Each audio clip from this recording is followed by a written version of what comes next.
ஒன்றும் இல்லை, சின்ன டிஸ்டர்பன்ஸ். ஸோ இதே மாதிரி எங்களுக்கு லைஃப்பில் நிறைய டிஸ்டர்பன்ஸ் வந்தது. என்னன்னு பார்த்தீங்கன்னா, நாங்கள் ரெகுலராக வீடியோ போடலான்னு தான் நினச்சோம். என்ன ஆச்சுன்னா, ஸ்டூடியோ செட்டப்லாம் மாற்ற வேண்டியதாக இருந்துச்சு. அதனால் எங்களால் வந்து ரெகுலராக வீடியோ போட முடியல. எப்படி வந்து இந்த மாதிரி இந்த பைக்கார் டிஸ்டர்ப் பண்ணாலும், அதே மாதிரி இந்த கேமராமேன், எடிட்டர் இவங்கெல்லாம் ஊருக்கு போராடுங்க வரானுங்க. வரட்டாமே இவங்க மாமியார் வீட்டு இருக்க மாதிரியே இருக்கானுங்களே தவிர எவனுமே ரெகுலராக அந்த ஒன் பிச்சுக்கு ஒர்க்கே பண்ண மாட்டாங்க.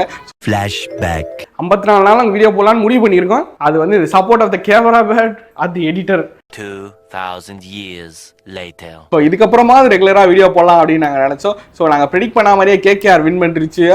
அது டீமாக யார் வரலாம், எல்லாருக்கும் இருக்க சர்ப்ரைஸ் பண்ணி எங்களுக்கும் இவங்க வருவாங்களா அப்படின்னு. அது யாருன்னு பார்த்தீங்கன்னா கேகேஆர் எனக்கு தெரிஞ்சு பேலன்ஸ்டான ஸ்குவாடாக இருக்குது அப்படின்னு நீங்கள் கத்தலாம். பட் ஆனால் என்னன்னா, நாங்கள் எஸ்ஆர்ஹெச்லாம் உள்ளே வரும்னு ப்ரெடிக்ட் பண்ணல. பட் சிஎஸ்கே உள்ளே வரும்னு நினச்சோம். சிஎஸ்கேவும் உள்ளே வரல. நீங்கள் கேட்கலாம், ஏண்டா நீ சொன்னது பாதி நடக்கல, பாதி தான் நடந்திருக்கு, அதுக்கே இந்த பேச்சு பேசுறியா நீங்கள் கேட்கலாம்.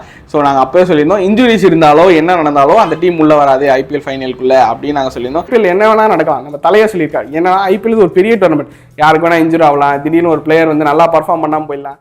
அதே தான் இந்த வாட்டி நடந்தது. சிஎஸ்கே உள்ள வராத காரணம் மெயினான விஷயங்கள் இன்ஜுரிஸ் தான். அவன் ஜாக்கெட்டு போட்டுன்னு வரும்போதே தெரியும் ஏதோ வம்பு பண்ண போறான்னு.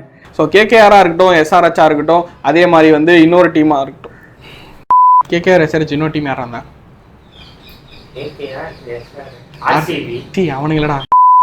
அவனுங்களடா ஸோ இன்னொருத்தவங்க உள்ள வந்திருந்தாங்க. அவதான் யாருன்னு பார்த்தீங்கன்னா ஆர்சிபி. அவங்க உள்ள வந்ததுக்கே கப்பு செலிப்ரேட் பண்ண மாதிரி வாழணும்னு ஆசையோட வந்தோட வாசல்லே நீ பாட்டி அமிச்சிட்டீங்களாடா. பயங்கரமா பண்ணிட்டாங்க. அவ்வளவுதான், சிஎஸ்கே வெளியே போயிடுச்சுனா நாங்க தாண்டா அப்படின்னாங்க.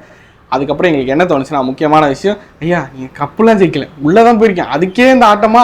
ஸோ நாங்கள் என்ன சொல்லணும்னு நினச்சோன்னா, இதை முக்கியமான விட்டேஸ் அட்ரஸ் பண்ணிட்டு நாங்கள் கண்டென்ட்குள்ளே போகலான்னு நினச்சோம். So cricket is a gentleman's game. So RCB ஃபேன்ஸ்லாம் நீங்கள் ஜென்டில்மேனாக இல்லைனா கூட பரவாயில்ல, அட்லீஸ்ட் ஒரு மேனாவது நடந்திருக்கலாம். அங்கே வந்த மென்ஸ், விமன்ஸ், சில்ட்ரன்ஸ் இவங்களை ஒழுங்காக நடத்திருக்கலாமோன்னு எங்களுக்கு தோணுச்சு. ஸோ இந்த வீடியோ எதை பற்றி இருக்க போதுன்னா, கிரிக்கெட்டை வந்து முக்கியமான ஃபேக்டர்ஸ் டிசைட் பண்ணல, பேட்ஸ்மேன்ஸ், பிளேயர்ஸ், இன்ஜுரிஸ் இந்த மாதிரிலாம் டிசைட் பண்ணாமல் எக்ஸ்டர்னல் ஃபேக்டர்ஸ் நிறைய டிசைட் பண்ணுது. ஃபன்னியான கேமாக இருக்குது அப்படின்னு எங்களுக்கு தோணுச்சு.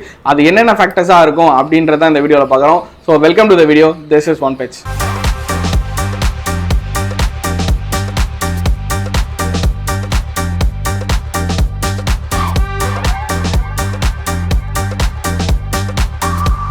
வெறும் T20 மேட்சஸ் மட்டும் இல்லை, ஓடிஐ கிரிக்கெட்டாக இருக்கட்டும், டெஸ்ட் மேட்சாக இருக்கட்டும், அதில் டிசைட் பண்ணுற எக்ஸ்டர்னல் ஃபேக்டர்ஸ் என்னென்னலாம் அப்படின்றது தான் இந்த வீடியோவில் பார்க்கணும். ஸோ எங்களுக்கு தெரிஞ்ச மோஸ்ட் இம்பார்ட்டன்ட் ஃபேக்டர் என்னன்னா டாஸ் தான்.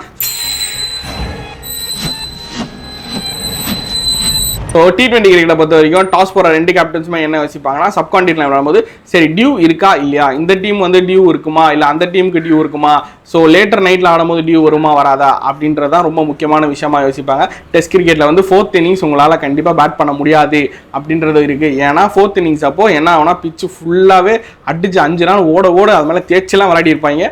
அதுக்கப்புறம் அதில் போடுறது ரொம்ப ஈஸியாக இருக்கும். ஸோ அதுவும் ஒரு முக்கியமான ஃபேக்டராக இருக்குது டெஸ்ட் கிரிக்கெட்டில். ஸோ ஓடிஐ கிரிக்கெட்டில் இல்லையானா ஏன் அப்படி இல்லைனா, ஓடிஐ கிரிக்கெட்டில் 2 நியூ பால் ஆடுறாங்க, இந்த சைடில் ஒரு நியூ பால், இந்த சைடில் ஒரு நியூ பால்.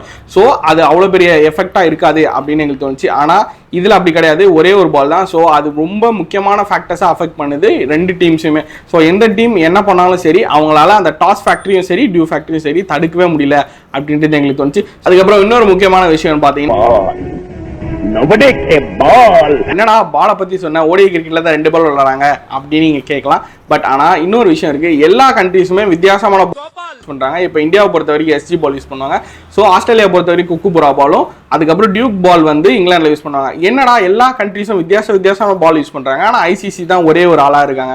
ஸோ டியூக் பாலை பொறுத்த வரைக்கும் என்னன்னு பார்த்தீங்கன்னா, அது நல்லா ஸ்விங் ஆகும், உங்களுக்கு ரொம்ப ஈஸியாக ஸ்விங் பண்ணி ஃபாஸ்ட் பாலர்ஸ்க்கு அட்வான்டேஜாக இருக்கும். ஸோ குக்குபுரா பால் பார்த்தீங்கன்னா கண்டிப்பாக நல்லா ஹார்டாக இருக்கும், அது நல்லா ஸ்விங்லாம் ஆகாது, ஆனால் உங்களால் அதில் நல்லா பவுன்ஸ் ஜென்ரேட் பண்ண முடியும். ஸோ SG பொறுத்த வரைக்கும் உங்களுக்கு தெரியும், இந்தியா நல்ல ஸ்பின்னர்ஸ் தான், அது நல்ல கிரிப் இருக்கும், அதனால் வந்து நல்ல ஸ்பின் அதெல்லாம் ஜென்ரேட் பண்ண முடியும். ஸோ இது என்ன ஒரு பெரிய டிஸ்அட்வான்டேஜ் கொண்டு வருதுன்னா, இப்போ டியூக் பால் ஆடிட்டே இருப்பாங்க இங்கிலாந்து. ஸோ அவங்க ஊரில் அவங்க அதை விளையாடும் போது டியூக் பாலில் தான் ஆடுவாங்க.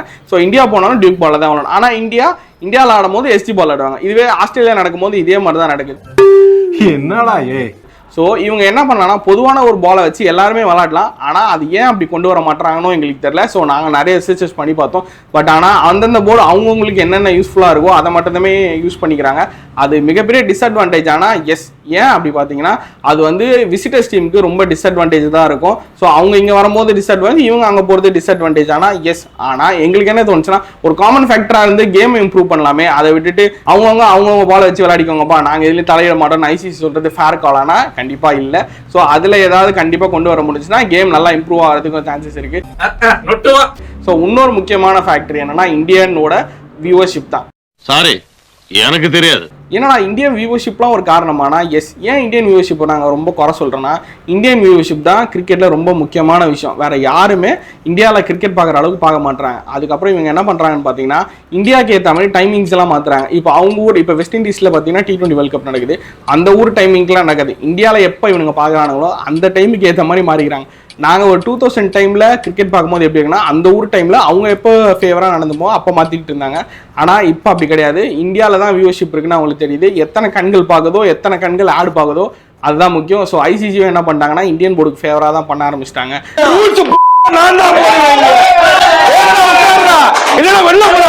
அதனால தான் என்னமோ இந்தியா கப்பு ஜெயிக்கலையோ அப்படின்னு நிறைய பேர் சொல்றாங்க. அந்த சாபம் தான் அன்னைக்கு ஜெயிக்கல அப்படின்ட்டு அப்படிலாம் இல்லை. பட் இந்தியா அது இல்லாமல் இந்தியன் ஃபேன்ஸ் எல்லாருமே என்னன்னா பார்த்தீங்கன்னா ஐபிஎல் தான் ரொம்ப டார்கெட் பண்ணி விளையாடுறாங்க. ஐபிஎல் நடக்கும்போது பார்த்துருக்கீங்களா எந்த இன்டர்நேஷனல் மேட்சுமே பெரிய பெரிய மேட்சஸ்லாம் நடக்குது, ரொம்ப சின்ன சின்ன மேட்சஸ் தான் நடக்குது. என்னன்னா மற்ற டீம்லாம் விளையாட மாட்டாங்கன்னு பார்த்தா இந்தியன் போர்ட்ட நிறைய காசு இருக்கு, அதுக்காக இன்வெஸ்ட் பண்ணுற விஷயமா இருக்கட்டும், அதுக்கான ரெவன்யூவாக இருக்கட்டும், அது நிறையவே இருக்குது. ஸோ எல்லா போர்டும் இந்தியன் போர்டுக்கு சப்போர்ட் பண்ணி மேட்சஸும் நடத்த மாட்டாங்க. இது எப்படின்னா இதே மாதிரி போயிட்டு இருந்ததுன்னா NBA மாதிரி ஆகிடும். எப்படின்னா அமெரிக்காவில் மட்டும்தான் பேஸ்கெட் பால் விளாடுவாங்க, மற்ற கண்ட்ரீஸ்லாம் பேஸ்கெட் பால் பெருசாகவே நடக்காது, NBA டோர்னமெண்ட் மட்டும் நடக்கும். அந்த மாதிரி IPL மாறிடும் அப்படின்னு எங்களுக்கு தோணுச்சு. ஸோ நீங்கள் கேமை இம்ப்ரூவ் பண்ணணும், கேமை பெருசாக வளர்க்கணும் அப்படின்னு நீங்கள் நினச்சிங்கன்னா அந்தந்த கண்ட்ரியில் அந்தந்த விஷயங்கள் நடக்குதுல அந்தந்த போர்டுகிட்ட ஃப்ரீடம் கொடுக்காம ஐசிசி மட்டும் மொத்த கண்ட்ரோலையும் எடுத்து என்னெல்லாம் நடக்குதோ இதெல்லாம் காமனாக பண்ணலாம் அப்படின்னு எங்களுக்கு தோணுச்சு. அதுதான் இந்த வீடியோவில் நாங்கள் சொல்ல வரோம். இதெல்லாம் ஒரு எக்ஸ்டர்னல் ஃபேக்டர்ஸாக இருக்குது கிரிக்கெட் டிசைட் பண்ணுறது. கேம் வளரணும், கேமை வந்து நீங்கள் வேறு லெவல் கொண்டு போகணுன்னா கண்டிப்பாக இதை நோட் டவுன் பண்ணி கண்டிப்பாக இதில் சேஞ்சஸ் பண்ணால் கண்டிப்பாக கிரிக்கெட் நெக்ஸ்ட் லெவலுக்கு போகணும்னு எங்களுக்கு தோணுச்சு. ஸோ இன்னொரு விஷயம் இருக்குது, அது என்னன்னு பார்த்தீங்கன்னா ஹீரோ வர்ஷிப் அப்படின்றது படத்தில் ஆரம்பிச்சு இப்போ வந்து கிரிக்கெட்லேயும் போயிடுச்சு. விராட் கோலியை போட்டு பிறந்தாங்க கொஞ்ச நாள் முன்னாடி, அப்புறம் ரோஹித் சர்மா அடித்தாங்க, அதுக்கப்புறம் இப்போ ஹர்திக் பாண்டியா அடித்தாங்க, எல்லாரையும் போட்டு அடியேன்னு அடிக்கிறாங்க. ஸோ அதை பற்றி நெக்ஸ்ட் வீடியோவில் பார்க்கலாம். ஸோ உங்களுக்கு பிடிச்சிருந்ததுன்னா இந்த வீடியோ லைக் பண்ணுங்கள், கமெண்ட் பண்ணுங்கள், ஷேர் பண்ணுங்கள். தேங்க்யூ.